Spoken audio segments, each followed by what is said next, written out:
what? What do you mean nah? I'd rather play more. Zach, you ready to work? Alright, so you're probably wondering why we're in a dusty garage and we have a yellow M3 here. And the sole reason why is because I don't have another garage spot to work on. But I want to show you that everything is possible. Disregarding what kind of space you have, disregarding what kind of tools you have, it can be done. Alright, so before we even start, I want to give you an idea as to what I want to do to this car. And this will be a build series video, step by step, on my personal touch on the car. As we stand right now, the windshield is cracked. Second thing, you might need a new set of wheels, but the overall condition of the car is really good. It's a 1998 BMW M3, and the topic for the first video is essentially we're stripping out the headliner because this car is gonna undergo through a sunroof removal process. So you might ask yourself why I'm doing this. And the sole reason why is because the car, whenever it came out of the factory, it was bare bones. So there was no heated seats, there was no sound system, there was no electric seats, there was no nothing, not even cruise control. So I want to make it the purest E36 M3. So the reason why we're starting today is because in 2 days, the car is gonna go to a shop so they can start the sunroof removal process. And what they're essentially gonna do, they're gonna rip out the sunroof panel and they're gonna put a reinforced fiberglass panel on top of it, structural adhesive around it, and then smooth it out and repaint it. All right, so our job today is pretty much to rip off the whole headliner because as you can see, it's cooked.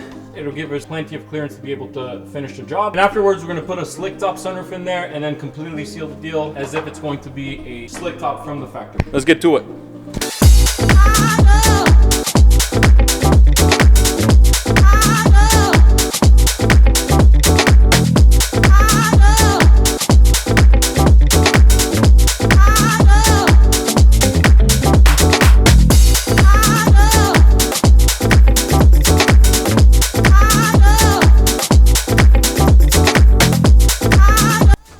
All right, she's done. She's ready for the sunroof removal. That was very easy. It was light. Oh my God. And the whole headliner is out. It takes about 30 minutes. So the rest is the difficult part. And yeah, this will be a slick top car soon enough. I'll see you at the shop. 2 days later.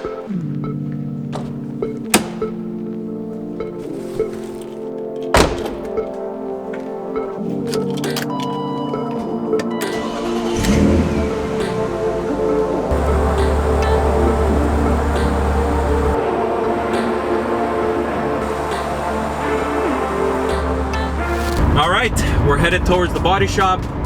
It's about 2.5 hours away.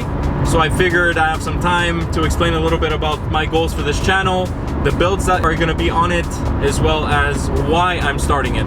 I guess the reason why is I wanted to start making memories because I feel like I don't have enough things to look back on. No videos, limited amount of pictures. So I just want to document, and I love cars, right? So I want to document a build from as much as I can from A to Z, and to be able to look back on how the car started and how it evolved, and at the same time, if I'm able to help people or inspire them to do the same thing, I mean, it's always a plus, right? So this car, I wanted, like I said, I want to build it into a more puristic or purist car. So no creature comforts whatsoever apart from the AC, apart from the heating. I don't want to have a sunroof, and to begin with, the car has almost nothing. So you might say, oh wow, why are you butchering a perfect car? Why are you removing the sunroof? Why are you painting over it and everything? It's original paint, it's clean. Well, I told myself that one day we're all gonna be dust and these cars are gonna be scrapped, so might as well build it the way you want it to be built. Also know that the quality of the videos are not the best to begin with, but bear with me, it'll get better, I promise.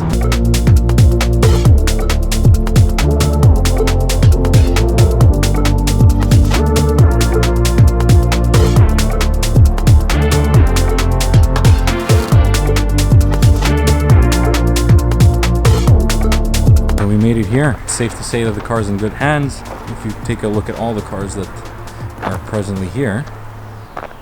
So I'll show you one last look at the sunroof, and in about 2 weeks it's no longer going to be there. I can't wait to see the progress on it and the final product. I'll see you in 2 weeks. One eternity later.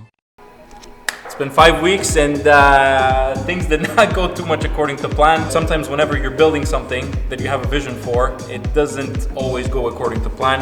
So let's unwrap this car and show you.